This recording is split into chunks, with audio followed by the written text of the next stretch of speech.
नबी करीम सल्लल्लाहु अलैहि वसल्लम ने फरमाया कि बाज़ गुनाह ऐसे हैं कि जिनकी सज़ा आखिरत में मिलेगी, सही है। लेकिन कुछ ऐसे भी हैं कि आखिरत में तो मिलेगी लेकिन अल्लाह ताला दुनिया में भी उनकी सज़ा जारी फरमा देता है।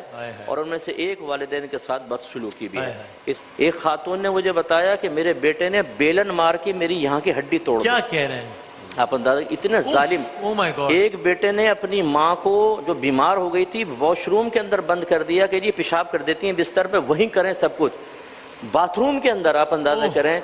और उस आदमी का अंजाम यह मैंने देखा अपनी आंखों से। ये तो ऐसे कई वाकयात हो चुके हैं कि उसकी औलाद ने, बीवी ने तलाक ली, औलाद ने घर से बाहर निकाल दिया, वो पागल हो गया बिल्कुल ऐसा। ऐसी एक ससुर थे, ये तो खैर चलो मर्द का मामला है, बहू उसको मारती थी जूतियों से और बेटा देखता था, कुछ नहीं कहता था। जब उनके बच्चे पैदा हुए अल्लाह ने सब पागल औलाद अता फरमाई और वो ऐसे कि वो बच्चे जूतियां उठा के माँ और बाप को मारते थे। तो इससे ज़रा दर्स हासिल करना चाहिए। माँ बाप हमारे लिए कितनी अजियत और तकलीफ बर्दाश्त करते हैं।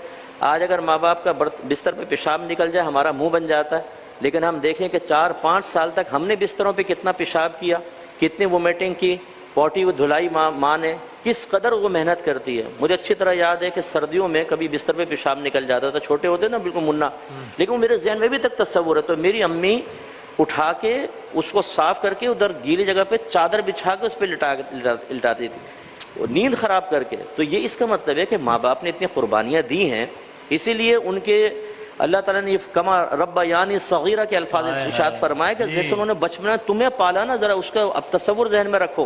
आज थोड़ा सा उनके दवा पे खर्च हो जाता है तो हम कहते हैं यार देखो इतना खर्चा हो गया। बचपन से लेकर जवानी तक जरा उनकी कैलकुलेशन तो करके देखें कितना उन्होंने हम पे खर्च किया और उसको मौजूदा करेंसी में लाकर देखें, फिर देखें कितना उन्होंने खर्च किया। अब जब उनकी बारी आती है हम कहते हैं उनको तो फर्ज था, और हमारी बारी आए तो कर्ज होगा। तो ये भी तो हम पे फर्ज है ना। सुना कि अगर ख्याल किया है तो किया है, लेकिन उसमें नया क्या क्या है। दुनिया में अरबा लोग हैं, सबके माँ बाप ही करते हैं ना, तो उसमें ये कोई वो थोड़ी है। वसवसे की दूरी के लिए सिर्फ इतना मैं कहूँगा, अल्लाह ताला ये बात जानता नहीं जानता, इसके बावजूद उसने माँ बाप का एहसान याद दिलाया नहीं दिलाया। इसका मतलब ये हुआ कि अगर वो अपना फर्ज भी अदा कर रहे हैं तब भी उसमें पहलू एहसान को फरामोश नहीं कर सकते। सुभान अल्लाह, क्या कहना। जाने कितनी बर्फ सी रातों में ऐसा भी हुआ, बच्चा तो छाती पे है, गीले पे सो जाती है माँ। सुभान अल्लाह। मौत की आगोश में जब थक के सो जाती है माँ, तब कहीं जाकर रजा थोड़ा सुकून पाती है माँ।